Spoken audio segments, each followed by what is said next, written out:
What's good, everybody? It's your boy, O'Shea Duke Jackson, back at it again with another episode of the Celebrity Junk. I remember Brother Jay Williams when he played at Duke.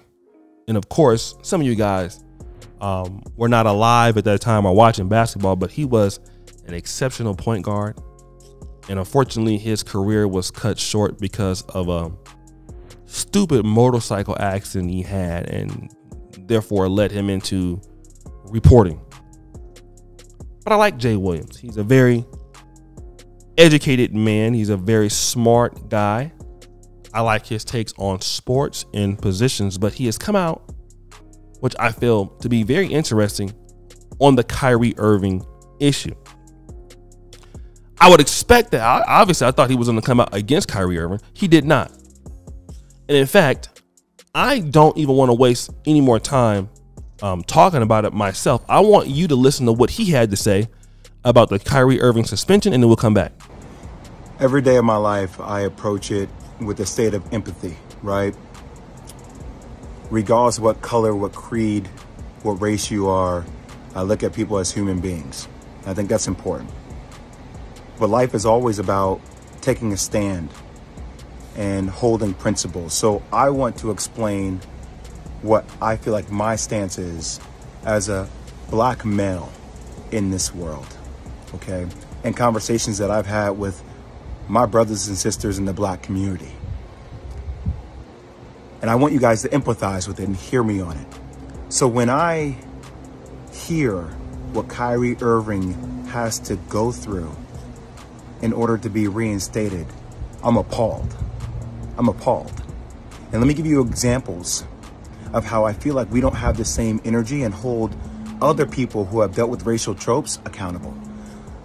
So when Sarah Silverman does blackface, or when Don Imus says nappy-headed hose, or when Howard Stern calls somebody the N-word in the skit, or when Brett Favre takes money from the state of Mississippi, we don't ask them to get sensitivity training.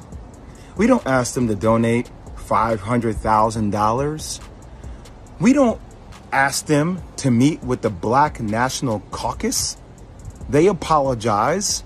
And then, you know what? The rest of the world moves on. But what I feel like is happening here, and that's how in the black community, like we've been told that's how the process works, right?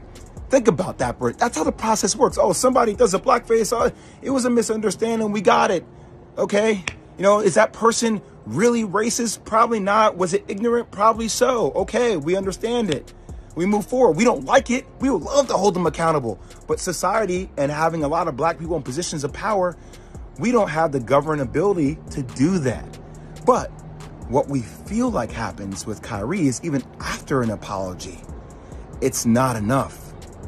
We feel like there needs to be more. And a lot of people I've spoken to over the last couple of days talk about this thing. Older mentors of mine talk about buck breaking. So we talk about tropes. This is something that we feel like in the black community that happened way back in the day, where if there was a slave that was defiant, right, he got broken in front of everybody in order to show that he was not in a position of power. And that at the end of the day, he had to do what he was told to do because that's what was mandated of him. And there's a bigger situation going on. What's happening with Kyrie Irving? If the Nets don't want him to be there, just say you don't want him to be there.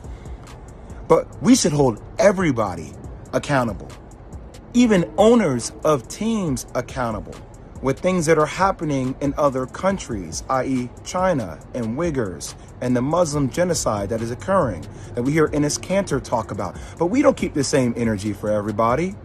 We pick and choose what conversational points we want to make more polarizing. And I might lose my job. I might lose deal opportunities in the future for speaking out about even the platforms that continue to promote and profit a movie that is considered anti-Semitic to billions of people.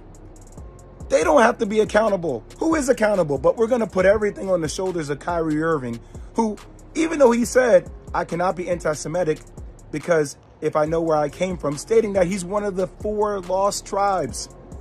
He's saying that blacks and Jews come from the same entity, the same thing. But we don't want to understand nuance. We want to be triggered by words, and we like fire, and we like things that are, going viral on social media, and everybody has some kind of hot take, and we're calling people idiots, and we're calling people names, because that's what we do. We just destroy each other. I ain't gonna destroy each other, man. I'm not gonna do that. Is Kyrie Irving anti-Semitic? Hell no. Could he have gone about it maybe a different way? That's what I would have advised him to do.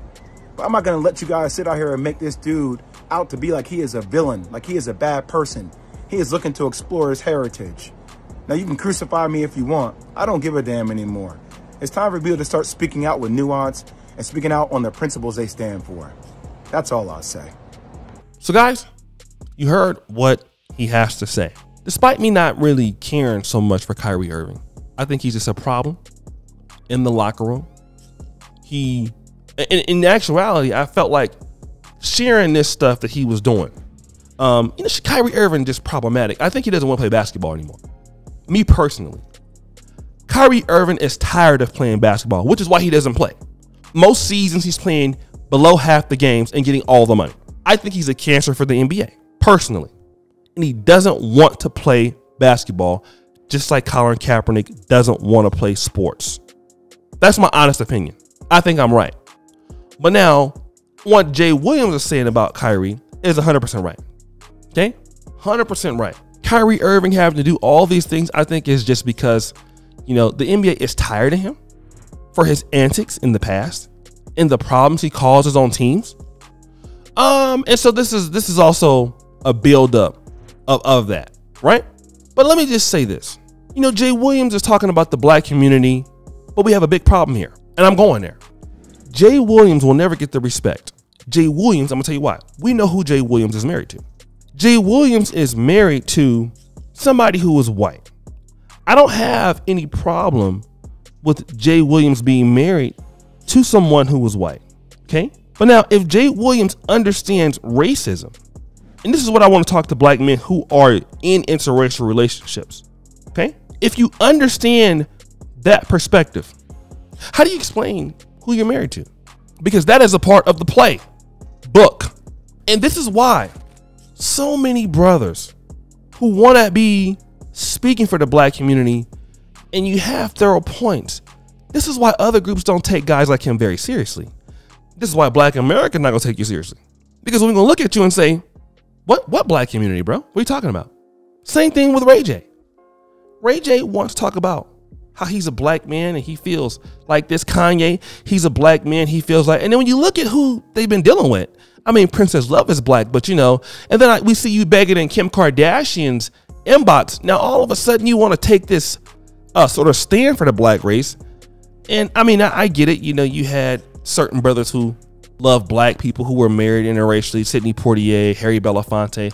But, but people don't take it serious. And this is why when you have those things about the black community, you got to live what you're talking about, brother.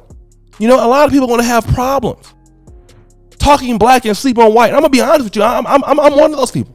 All right, because the lifestyle, and although I'm not a married man, but the lifestyle that I live, and it's not an easy one. I gotta live what I'm talking about, man. I can't be right on something and talking about something else, because other groups get that. The Chinese, when they're pro-Chinese, name the pro-Chinese person who got a black wife. Name the pro-Indian. Name the white person. And of course, when you're pro-right, you're considered to be sometimes, most of the time racist. They got a black wife. You're not gonna, usually you never see it. But then you have Jay Williams. These guys like this, in my opinion, you should stick to just giving money, because you make a mockery of the community when people look at you're talking like this, and then here you are. This is the reason why I don't take Kyrie Irving and Kanye seriously. All of a sudden, it's all black, and this is who I am. And then you look at the people who they have dated and married before. I'm like, wait a minute. You were in the bed with these people. So what is your motivation to say it now? And I'm skeptical of people who talk black and sleep white. I'm very skeptical. Why now? Because if you were that woke, then and this is why people don't respect people like him, even though he's right. We have to live a lifestyle, brothers and sisters. If we're going to take these positions, You got to live what you're talking about. Stop talking about the black community. They don't have to come to see our leaders because our leaders don't really deal with you like that, bro. You can't come to the black church with, you know, with your white out sisters, you know, looking at, you know, you kind of crazy, and nothing against his wife. But we all know what the truth is. You're a successful black man and you have your opinion, and it's a great opinion. And I admire your stance. But the issue is going to be that brothers and sisters are going to look at you like they don't take you seriously, bro. The other groups don't take you seriously, bro. Look at who you went and married. And this is one of the reasons why a lot of times black men don't get no respect. Because who you marry matters, man. Who you dealing with matters a lot. It's the best investment you're going to make as far as in the black community. We need to be honest about that. Not to be like Byron Allen and Kanye West and, oh, my kids are black now. And then, you know, your wife, when you know, it's not that. So guys, what do you think? It's your boy, O'Shea Duke Jackson, back at it again with another episode of Celebrity Junk. Appreciate you for all that you do. Subscribe to the bell. We're out.